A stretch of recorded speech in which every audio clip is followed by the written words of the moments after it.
Good morning. This is the weekend update for Buy Sell Short for Saturday, December 29th. Nasty little sell-off late into the close on Friday. Of course, we'd initially ended up down. Fiscal cliff is but a couple of days away, but we had rumors back and forth. One of the rumors that caused a nice little bounce in the market was that Obama was offering a reduced plan to try and get a deal done, and with about 20 minutes left in the session, as you can see here on the 15-minute chart, someone involved in those meetings leaked. An unnamed source came out and said Obama is still offering the same plan, and the market just nosedived into the close. Kind of funny the extent of the sell-off we had, given that we've known this was actually going to happen. And actually, right now, at least as of the close of futures trading, futures are indicating a 300-plus point drop come Monday. So they just rushed out of the exits late into the close on Friday.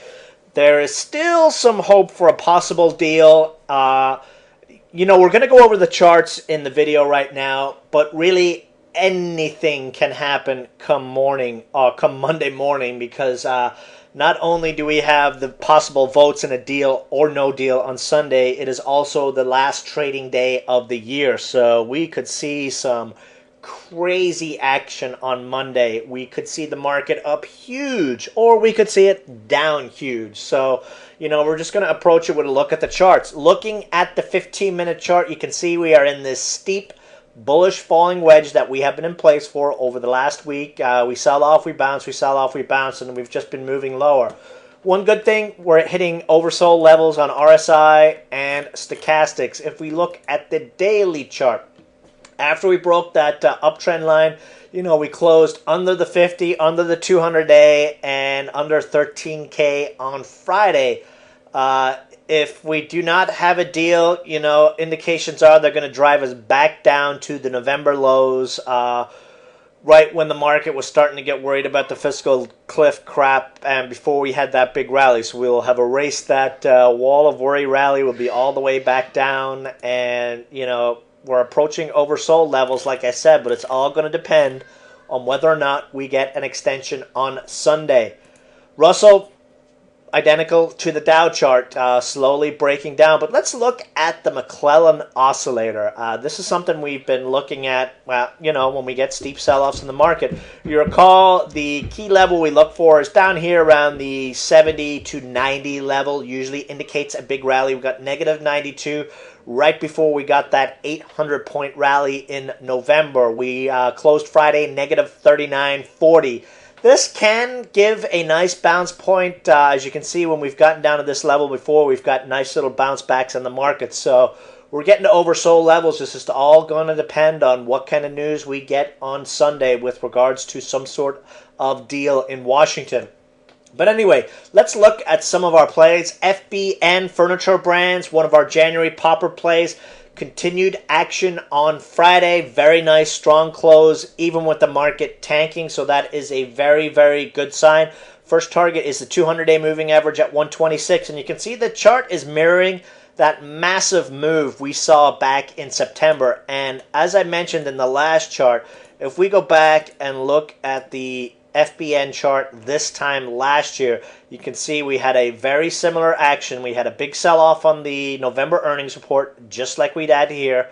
We had about a 3-week consolidation in the low ones, just like we had here, and then the stock started to break out and romp big time. Again, we have the same thing right now, so things look very, very good for a continuation move on this one. Just following the last two big move setups that we've seen on this one. Volume has been increasing over the last couple of days, so this one looks very, very good going into next week. RNN, one of our January popper plays with a nice little rounded bottom, got a $1 price target from a third, fourth tier analyst on Friday.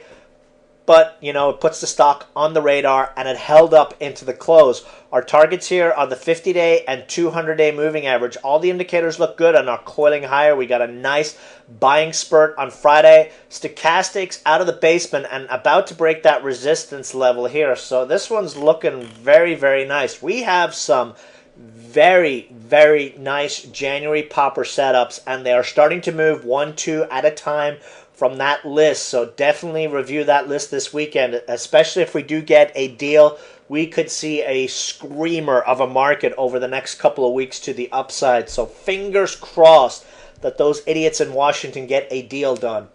I go all the way back down to 25-cent support. This is a not only January popper play, but more importantly a play on the CES Consumer Electronics Show that begins January 8th. These guys, remember, have the iPhone chargers. So target would be a move to the 200-day moving average at 48 cents as a January popper play. Another January popper play, and as you can see, this has the classic January popper setup. Classic look that we look for. Volume has been increasing very, very nicely over the last couple of days. Target is a move to the 50s from this one. This is also a fiscal cliff deal play. If the blender's credit tax gets extended, these guys will pick up $23 million in cash for doing absolutely nothing. Plus their $17 million, they will have $40 million in cash, trading under cash with a January popper A setup. So this one could see a very, very nice upside move with the market. RSI is oversold. We saw positive MACD cross on Friday, and stochastics are really in the basement. You can see the little uptick in unbalanced volume. This chart is ready. BLIN, Bridgeline. We got a little taste of what a January popper move is going to be in this one on Thursday, when out of the blue we saw a nice little volume spike up to the 20-day exponential trade at as high as 161. Then came back on extremely low volume. It is holding the 200-day moving average. RSI is in the basement. We are about to get a positive MACD cross. Stochastics have curled up and are about to break 20. This chart is looking for a reason to run. 170, 180 is our first target zone on this one as a January popper play. And, you know, CBLI was another one from the list that woke up on Friday. Nice little spike higher. MNGA started its pop, but again sold off on the market. So these stocks are getting ready to rumble.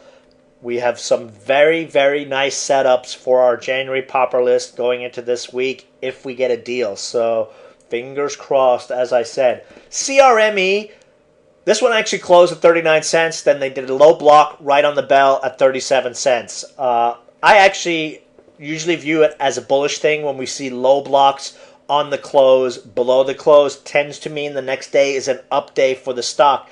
This one is flagging nicely. Remember, the CEO picked up 1.7 million shares 3-4 weeks ago, and this one looks ready to rock and roll.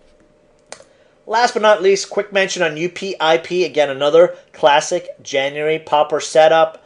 Volume's been really low. It's been holding that 120 level. Still looking for a big move on this one. And especially with the market up, patent wars continue. This one looks good going into January. So we're not in large positions right now. What we've been doing this week, the last couple of days, is picking up nibbles in some plays that we can add to if we see some more tax selling on Monday. If we get a deal on the fiscal cliff and the market starts to rocket, with that overhang gone, we can start moving into more stocks and increasing our positions as the volume comes in. So that's where we stand right now going into this week. It's really going to depend on what news comes out of Washington on Sunday, whether we get a deal. You know, if they say we have a deal and they're going to vote a week from now, the market will still rally on that. We just need them to come up with some sort of deal, and we could be in store for either a big up move or a big down move come Monday. So that's it. If you've got any questions, shoot me an email, feedback@buysellshort.com, and I will see you guys in the chat room on Monday. Have a great weekend. Bye.